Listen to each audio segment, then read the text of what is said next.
मैं छुट्टियों में मौसी के घर गई तो मौसी हर रात मेरी नाक में तेल लगाकर कहती, इससे तुम्हारे सर के बाल लंबे होंगे।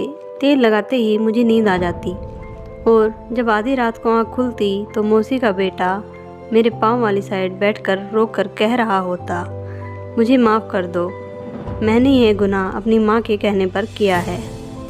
मुझे कुछ समझ नहीं आ रहा था। एक रात मैंने वह तेल ना लगाया। कुछ देर गुजरी थी कि मैं अपने माँ बाप की इकलौती बेटी थी। मेरी माँ का बचपन में ही देहांत हो गया था। मैं अकेली थी। घर में पापा के सिवा मेरा कोई ना था और पापा के बाद अगर कोई मेरा अपना था तो वह मेरी मौसी थी, जो मुझसे बहुत प्यार करती थी। अपने बच्चों से बढ़कर वह मुझे चाहती थी। मैं अक्सर मौसी को छेड़ती थी कि वह मुझसे ज़्यादा प्यार ज़रूर किसी लालच में करती है, जिस पर मौसी नाराज़ हो जाती और कहती, मुझे तुम क्या समझ रही हो बेटी, और यह कहकर मुझे गले लगा लेती थी, क्योंकि मौसी भी जानती थी कि मैं बस उनको तंग करती हूँ। पर वो ज़्यादा नाराज़ ना होती थी। मैं बड़ी मेहनत से उनको मनाती थी। मेरे पापा काफ़ी अमीर थे। उनकी फैक्ट्री थी जिसमें उन्होंने बहुत सारे नौकर भी रखे हुए थे। मैं अक्सर छुट्टियों में मौसी के घर जाती थी छुट्टियां गुजारने। अब की बार भी मैंने पापा से जिद बांधी हुई थी कि मैं इस बार भी छुट्टियां गुजारने मौसी के घर जाऊंगी, मगर पापा मान नहीं रहे थे। मैंने हर मुमकिन कोशिश कर ली थी पापा को मनाने की, मगर वह थे कि मान ही नहीं रहे थे। मुझे समझ नहीं आ रहा था कि पापा ऐसा क्यों कर रहे थे। पहले तो वह मेरी थोड़ी सी जिद पर मान जाते थे, अब तो वह मौसी का नाम लेते हुए ही मुझ पर गुस्सा करना शुरू कर देते थे। मैंने ज़्यादा जिद की तो कहने लगे, बस खामोश रहो। मैंने कहा ना, तुम इस दफ़ा कहीं भी नहीं जाओगी तो नहीं जाओगी। अब मैं तुम्हारे मुंह से मौसी का नाम सुनना नहीं चाहता। अब की बार मुझे तुम्हें समझाने के लिए कोई और तरीका अपनाना पड़े। पापा मेरी जिद पर अचानक ही भड़क उठे थे। मैं बहुत गौर से अपने पापा की सूरत देख रही थी। आखिर ऐसा भी क्या हो गया था जो पापा गुस्से में आ गए थे। उनकी बातों से ऐसा लग रहा था जैसे मैंने मौसी के घर जाने की बात ना की हो, बल्कि कोई गुनाह कर बैठी हूँ। मुझे उनके बर्ताव की वजह समझ नहीं आई थी, इसलिए मैंने वजह जानने के लिए पापा से पूछा था, पापा इसमें जिद की क्या बात है? मुझे जाना है, हर बार तो जाती हूँ ना, अब की बार ऐसा क्या है जो आप वहाँ नाम लेने पर नाराज़गी दिखा रहे हैं? मैं भी पापा के इनकार पर उनके सामने डटकर खड़ी हो गई थी। मैं इकलौती थी, इसलिए पापा मुझे कुछ नहीं कहते थे और मैं भी उसका बहुत फ़ायदा उठाती थी। अब भी मैं ऐसे ही कर रही थी। असल में हमारे पास हर किस्म के ऐशो आराम थे, लेकिन मुझे मौसी के इस छोटे से घर में मज़ा आता था। वहाँ मेरा वक्त अच्छा गुजर जाता था। तुम बात नहीं समझ रही हो। पहले की बात और थी और अब की बात और है। बाबा ने मुझे जिद पर अड़े देखा तो गुस्से के बजाय नरमी से समझाना चाहा। अच्छा, मुझे भी तो बताएं, पहले में और अब में क्या फ़र्क है? मैं दोनों बाजू सीने पर बांधकर उनके सामने खड़ी होती हुई बोली थी, जिस पर पापा ने मुझे बहुत गुस्से से देखा था। बेटा, पहले तुम छोटी थी और तुम्हारी मौसी के बच्चे भी छोटे थे, मगर अब सब बड़े हो गए हो और आजकल जो हालात चल रहे हैं, मैं उनसे डरा हुआ रहता हूँ। मुझे अपने साये पर भी भरोसा नहीं है। जब मैं आऊँगा तब तुम मेरे साथ चली जाना, लेकिन अभी अकेले नहीं जा सकती। और वैसे भी वह लोग इतने भी अच्छे हालात से नहीं गुजर रहे कि तुम्हारी भी मेहमानदारी कर सके। दौलत हमारे पास है, उनके पास नहीं, इसलिए दूसरों पर बोझ नहीं बनना चाहिए। अब तुम बच्ची नहीं हो, समझदार हो। लोगों पर इतना अंधा भरोसा करना अच्छी बात नहीं है। मैं तुम्हारी मौसी है, तुमसे प्यार करती है, लेकिन आदमियों की फितरत से तुम अभी वाकिफ़ नहीं हो, इसलिए अच्छा नहीं लगता यूँ किसी के घर जाकर रहना। पापा ने मुझे एक बार फिर से प्यार से समझाया था, मगर मैं जिद से उनके सामने खड़ी रही थी। तो क्या बड़े होने से रिश्ते बदल जाते हैं पापा? रिश्ते तो वही रहते हैं ना। पापा, आप इतना ना सोचें। मौसी बहुत अच्छी है और मुझसे प्यार करती है। मुझे भी उनसे बहुत प्यार है। पापा प्लीज़, मैंने कोई गलत फरमाइश तो नहीं की जो आप इस तरह मुझ पर रोक टोक कर रहे हैं। मैंने उनके पास बैठकर अपने हाथ पापा के गले में डालते हुए कहा। तो पापा ने मेरे सामने हथियार डाल दिए थे और मुझे जाने की इजाज़त दे दी थी। मैं उनकी इजाज़त देने पर खुशी से उछली कूदते अपने कमरे में जाकर जाने की तैयारी करने लगी। इस दौरान पापा कमरे में आकर फिक्रमंदी से मेरे पास बैठे हुए मुझे देखते रहे थे, मगर मैं पापा की फिक्र ना समझते हुए अपनी खुशी में मग्न अपनी चीज़ें बैग में रखती रही। फिर कुछ देर में पापा ने अपने नौकर से कहा तो वह मुझे मौसी के घर ले गया। मौसी के घर जाने की खुशी में मुझे पागल कर दिया था। मैं हंसती मुस्कुराती मौसी के घर की तरफ रवाना हो गई थी। मैं जब मौसी के घर पहुंची तो मेरी मौसी बेचैनी से मेरा इंतज़ार करती दरवाजे के पास ही खड़ी थी।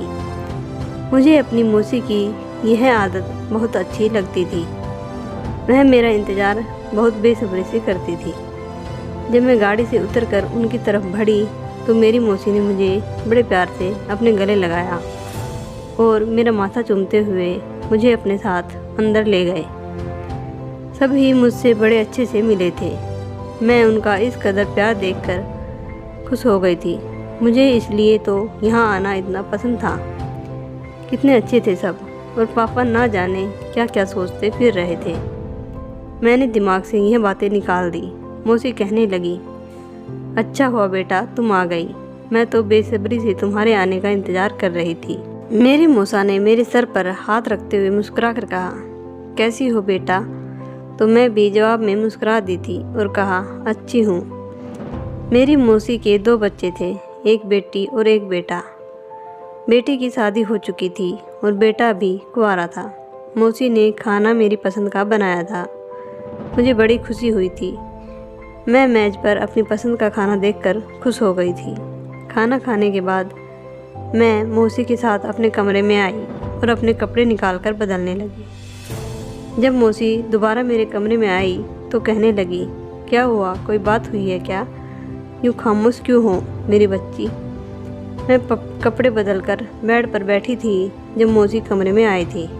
मुझे बेड पर खामोश बैठे देखकर मौसी ने फिक्रमंदी से पूछा था। मैंने कहा, नहीं मौसी, कमरा तो अच्छा है, बस ऐसे ही थक गई हूँ ना, इसलिए शायद। तो मौसी मेरे पास ही बैठ गई और फिक्र से बोली थी, हाँ सफ़र भी ज़्यादा था ना, इसलिए थक गई होगी। चलो लेट जाओ, मैं तुम्हारे लिए चाय बनाकर लाती हूँ, फिर तुम्हारी नाक में तेल लगा देती हूँ, तुम्हें अच्छा लगेगा। मौसी मुझे नरमी और प्यार से कहती उठकर चल दी थी। उनके जाने के बाद मैं आराम से लेट गई और अपनी कमर सीधी करने लगी। मैं सोच रही थी, अगर पापा इस वक्त मौसी की मेरे लिए मोहब्बत देखते तो मेरी किस्मत पर खुश होते, और न जाने उनको अजीब किस्म के वहम क्यों आते हैं। अभी मैं सोच में ही गुम थी जब कुछ ही देर में मौसी हाथ में चाय का कप लिए कमरे में दाखिल हुई। तब मैं हल्की सी नींद में जा चुकी थी। मौसी की आवाज़ पर मैं सीधी होकर बैठ गई और उनको देखकर मुस्कुरा दी। तुम्हारे पापा नाराज़ तो नहीं हुए यहाँ आने को लेकर? मौसी ने मुझे चाय पीते देखकर हल्के से पूछा। तो मैं उन्हें देखकर शर्मिंदगी से सर झुका गई। अब आखिर मैं उनको क्या बताती कि पापा मुझे यहाँ आने ही नहीं दे रहे थे, और आज मैं जिस तरह यहाँ आई हूँ यह मैं ही जानती थी, पर मौसी को मैं यह बता न सकी। उनके सामने मैं सर झुका गई थी और जल्दी से बात बदल दी। नहीं मौसी, पापा ने क्या कहना था, उनकी इजाज़त के साथ यहाँ आई हूँ, वरना आपको क्या लगता है अगर पापा इजाज़त ना देते तो मैं यहाँ आती? वैसे मौसी, आप भी अजीब किस्म की हैं।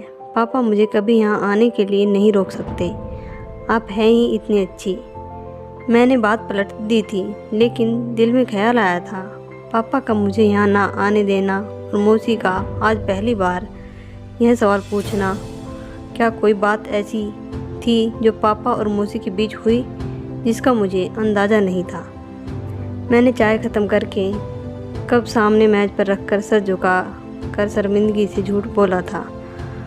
अब उनको क्या बताती कि पापा कितना भड़क रहे थे मेरे यहाँ आने पर। मेरे झूठ पर मेरी मौसी का चेहरा खुशी से दमक उठा था।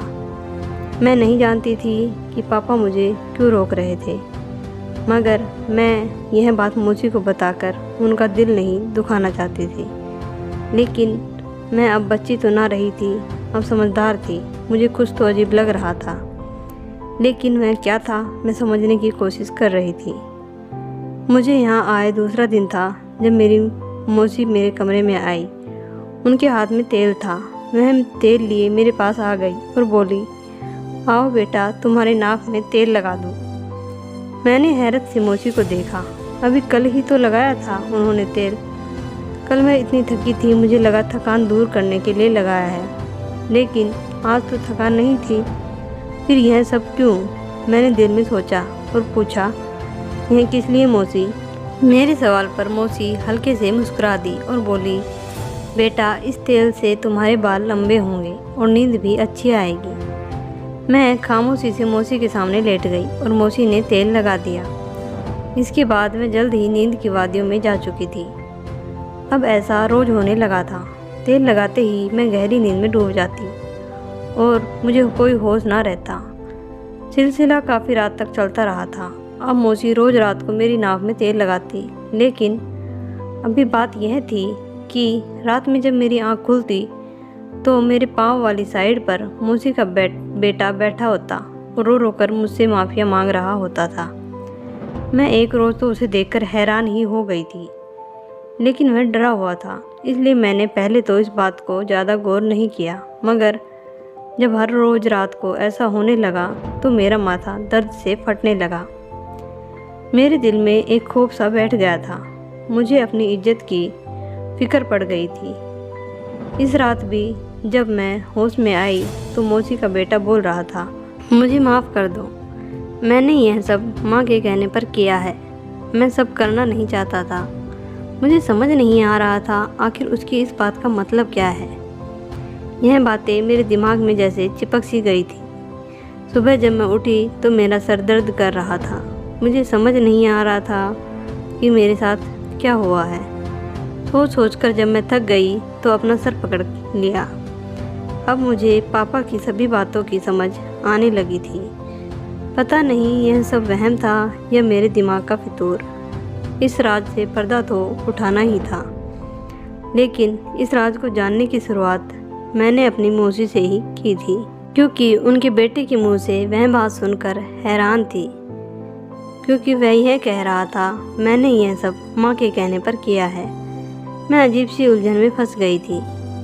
क्या जो हो मुझे नज़र आ रहा था वह सब धोखा था या यही हकीकत थी जिसे मैं मानने को तैयार नहीं थी?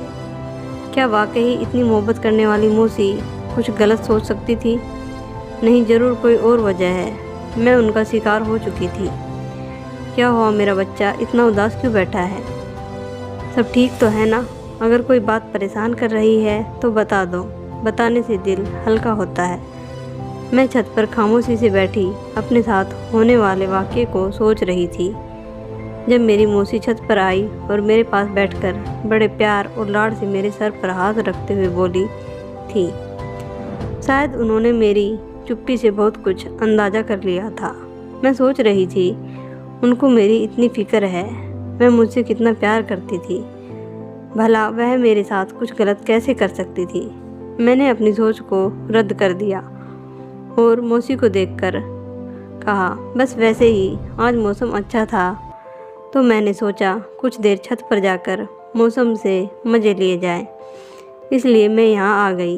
मैंने मौसी का हाथ पकड़ा और आहिस्ता से दबाते हुए तसल्ली दी, तो जैसे उनका रुका हुआ सांस दोबारा से चलने लगा था। मैंने महसूस किया था उनके चेहरे पर अजीब सी मुस्कुराहट बिखर गई थी। मैं खामोशी से उनके चेहरे के उतार चढ़ाव देखती रही। थोड़ी देर बाद मौसी उठकर नीचे चली गई तो मेरी सोच का रुख फिर से इसी तरफ मुड़ गया। मेरी मौसी का नाक में तेल लगाना, इसके बाद मेरा नींद में चले जाना और रोज़ मौसी के बेटे का कमरे में वही बातें दोहराना। मैं पागल होने को थी। दिल कह रहा था घर वापस चली जाऊं। पापा ने भी फ़ोन किया था, लेकिन अब मैं हकीकत जानना चाहती थी, इसलिए जाने का इरादा रोक दिया और सोचने लगी कि अब मैं क्या करूं और कैसे पता करूं कि मौसी के बाद उनका बेटा मेरे कमरे में आकर मेरे साथ क्या करता था और उसकी बात का क्या मकसद था। जो रोज़ कहता था अगर मौसी से कुछ कहती तो बदनामी मेरी भी होती, इसलिए डर से उनको कुछ ना कहती। मेरी सोच भटक भटक कर रात वाले किस्से पर जा रही थी। मैं अपनी जगह से उठी और आहिस्ता से चलती छत से नीचे चली आई। जब मैं छत से उतरकर अपने कमरे की तरफ जा रही थी तो सामने से मौसी का बेटा आता हुआ नजर आया। उसकी नज़र जैसे ही मुझ पर पड़ी, उसकी नज़रें झुक गई थी। वह मेरे पास से गुजरा, मगर उसने मेरी तरफ देखा तक नहीं था। इसकी इस हरकत पर मैं और उलझती गई थी। रात को मेरे कमरे में आने वाला शख्स सारा दिन सामने ना आता और अगर आ जाता तो नज़रें ना मिलाता, जैसे कोई गुनाह कर बैठा हो। आखिर यह सब क्या था? यह मेरे साथ हो क्या रहा था? मुझे समझ नहीं आ रहा था। मैं अपने दुखते सर को दबाते हुए वहीं बैठ गई थी। इतना सोचने के बाद भी मुझे एक भी बात समझ नहीं आ रही थी। मैं हौसला करके अपने कमरे में आई। मैंने वहीं बैठे बैठे एक इरादा तैयार किया और उसे पूरा करने के लिए रात का इंतज़ार करने लगी। शाम हुई तो मैं नहा धोकर कमरे से बाहर आई तो घर के सब लोग बाहर बैठे खाना खाने की तैयारी कर रहे थे। मुझे आता देखकर मेरे मौसा जी ने मुस्कुरा कर कहा, आओ बेटी। मैं चलती हुई मौसी के पास वाली कुर्सी पर बैठ गई थी। आज मैंने हमेशा की तरह मेज़ पर खाना लगाने में मदद नहीं की थी, बल्कि खामोशी से बैठ गई थी। मुझे अब लगने लगा था कि मौसी का बेटा मेरी इज्जत का लुटेरा है। मुझे उस शख्स को देखते ही गुस्सा आ जाता था, मगर मैं खुद पर काबू रखती थी। चेहरे पर मुस्कुराहट सजाए बैठी रही थी। मैं एक बात समझ गई थी कि समझदारी बरत कर ही मुझे सच का पता चल सकता था, इसलिए मुझे उन सब के साथ अच्छा ही बनकर रहना था। मेरा खाने का थोड़ा सा भी दिल नहीं था, मगर सबको दिखाने के लिए बुरे दिल से खाना खाने लगी थी। बेटा, तुम्हारी तबीयत तो ठीक है ना? मतलब कोई चक्कर वगैरह तो नहीं? मैंने अभी पहला निवाला ही मुंह में रखा था जब मौसी ने मेरे पास बैठे हुए बड़ी राजदराना अंदाज में पूछा था। मैं जो अपने ध्यान में खाना खा रही थी, मौसी की बात पर नासमझी से उनको देखने लगी। मुझे उनकी बात का मतलब ही समझ नहीं आया था, इसलिए मौसी से पूछ लिया, क्या मतलब मौसी? मेरी तबीयत को क्या होना था? भला मेरी आवाज़ इतनी ऊंची थी कि पास बैठे मौसा और उनका बेटा सुन लेते। इतनी ज़ोर से बोलने पर मौसी झटपटा गई थी और घबरा कर अपने बेटे और पति की तरफ देखा, मगर वह खाना खाने में मगन थे, जिस पर मौसी ने चैन की सांस ली। नहीं बेटा, मेरा मतलब था कि कल से तुमने ठीक से खाना नहीं खाया है, इसलिए कमज़ोरी से चक्कर तो नहीं आ रहा। मौसी के लहजे में लड़खड़ाते हुए मुझे मामला गड़बड़ लग रहा था। नहीं मौसी, मैं बस ठीक हूँ। सुबह सर दर्द हुआ था, वह भी अब ठीक है, और खाना छोड़कर अपने कमरे में चली आई। मैं अब मौसी का इंतज़ार करने लगी थी। कुछ देर ही हुई थी कि मौसी दरवाज़ा खोलकर अंदर आ गई और सीधा मेरे पास आकर रुकी थी। मौसी ने मेरी नाक पर तेल लगाया और खामोशी से मेरे कमरे से निकल गई थी। उनके जाते ही मैंने जल्दी से अपनी नाक पर लगा तेल साफ़ कर लिया था, मगर साफ़ करते करते ही मैंने बेहोशी में जाते जाते खुद को बड़ी मुश्किल से संभाला था, मगर संभालते हुए भी मैं बेड पर गिर गई थी। दोबारा मुझे जब होश आया तो वही मंजर था आंखों के सामने जो इतनी रातों से नज़र आ रहा था।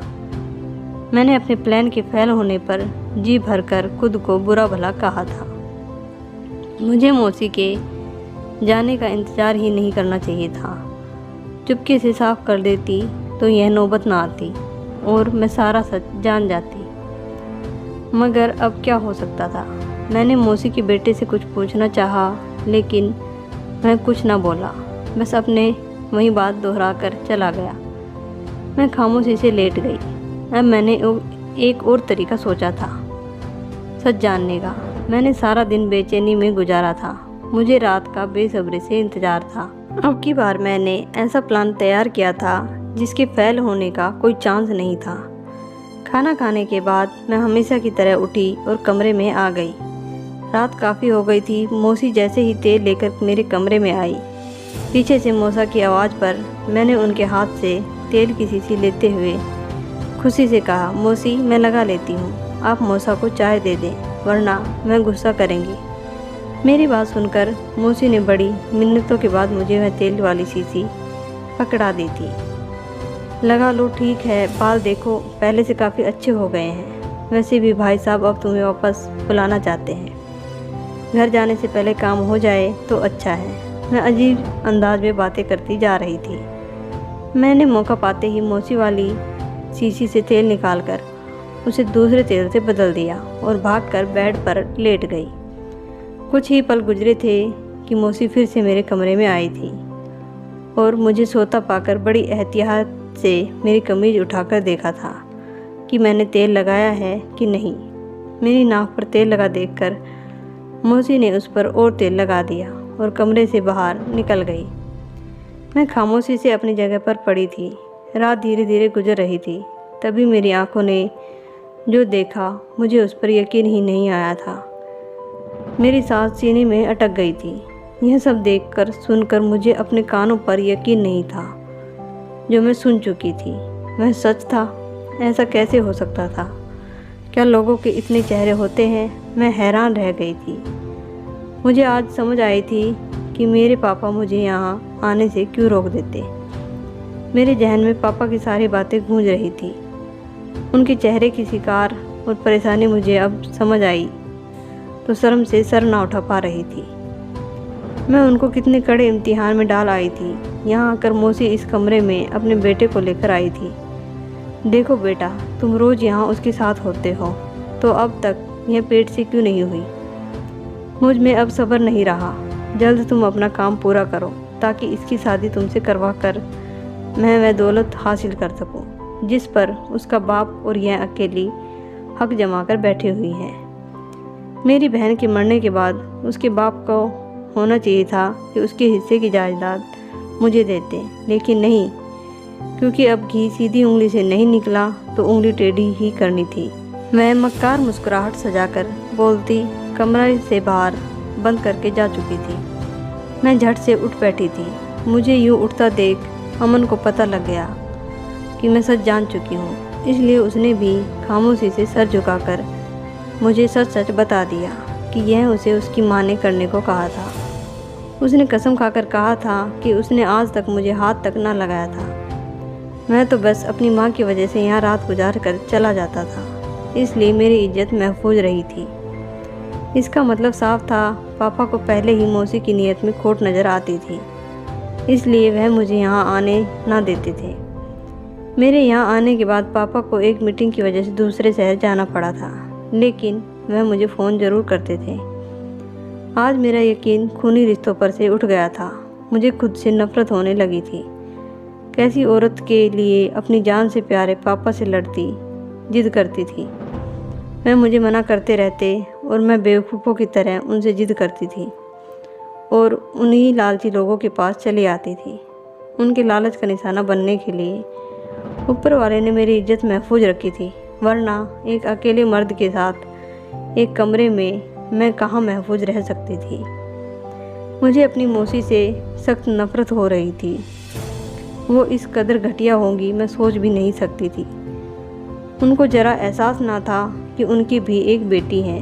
मैं खुद एक औरत होकर यह सब कैसे कर सकती थी। उन्होंने अपने चेहरे पर अच्छाई का नकाब डाल रखा था जो कि अब उठ चुका था। मैं उसकी बातें सुन रही थी जो सच बता रहा था। मैंने हमेशा माँ की बातें सुनी हैं मगर उन पर कभी अमल नहीं किया, इसलिए मैं उनके मजबूर करने पर भी तुम्हारे साथ कुछ गलत नहीं कर सका। मुझे माफ़ कर देना। मैं ऐसा नहीं चाहता था और ऐसा कर भी नहीं सकता क्योंकि मैं तुमसे सच्ची मोहब्बत करता हूँ। लेकिन मैं तुमसे शादी नहीं कर सकता। अगर शादी हो गई तो माँ का प्लान कामयाब हो जाएगा। तुम शादी कर लो अपने जैसे किसी अमीर और अच्छे लड़के से। मैं रुका नहीं था, बल्कि कमरे से निकल गया था। उसके जाते ही मुझे बाहर से सरगोशी में बातें करने की आवाज़ सुनाई दी। मैं जल्दी से उठकर दरवाजे के पास गई ताकि उनकी बातें सुन सकूं। ना जाने और कितने राज खुलने बाकी थे। मैं सुन सी हो चुकी थी। रिश्तों का बहुत ही भयानक रूप मेरे सामने आया था। तुम कहीं हमें बेवकूफ़ तो नहीं बना रहे? इतने दिन हो गए तुम्हें उसके पास जाते हुए, मैं अभी तक पेट से क्यों नहीं हुई? यह आवाज़ मेरे मौसा की थी, जो हर वक्त मुझे बेटी बेटी कहते थकते ना थे। उनके मुंह से ऐसी बात सुनकर मेरे पैरों तले ज़मीन निकल गई थी। मेरे बाप जैसे मौसा किस कदर गंदे जहनियत के थे। मेरा तो सर चकरा रहा था। तुम्हारी आसानी के लिए इस लड़की की नाक में बेहोशी की दवा मिलाकर लगाती थी ताकि तुम्हारा काम आसान हो जाए, मगर अफसोस तुम फिर भी इतनी देर कर रहे हो। मेरे मौसा मुसलसल अपने बेटे को बातें सुनाते जा रहे थे और वह सर झुकाकर खामोशी से सब सुनता जा रहा था। हम यह सब तुम्हारे भले के लिए कर रहे थे कि इस लड़की की सारी जायदाद बाद में तुम्हारे ही काम आएगी। पागल इंसान, कुछ करो, जल्दी काम ख़त्म करो।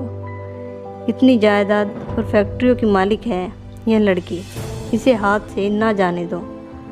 मगर अब मैं दरवाजे के पास से हटकर बैठ गई थी। कुछ देर ऐसे ही बैठी रही, फिर मैंने अपने पापा को फ़ोन मिलाया और अगले ही पल में पापा ने फ़ोन उठा लिया था। पापा के फ़ोन उठाते ही मैंने एक एक बात बता दी थी और आखिर में मैंने मौसी के बेटे की भी तारीफ़ की थी। उसने अपनी माँ की बात सुनते हुए भी मुझे नुकसान नहीं पहुँचाया था। पापा मेरी सारी बात सुनते ही गुस्से में बरस पड़े थे और मैं खामोशी से उनकी सारी बातें सुन रही थी, क्योंकि इस बार मेरी गलती थी। मुझे अपने पापा की बात मान लेनी चाहिए थी। कुछ देर में ही पापा मेरी मौसी के घर पहुंच गए थे। उन्होंने जी भरकर मेरी मौसी की बेइज्जती की थी। मैंने अमन का साथ दिया, लेकिन पापा को यह रिश्ता मंजूर नहीं था और पापा ने मेरी शादी कहीं और कर दी थी। अगर मौसी लालच ना करती तो शायद मेरी शादी अमन से हो सकती थी। अब मुझे समझ आया था कि मौसी ने कितने घाटे का सौदा किया था।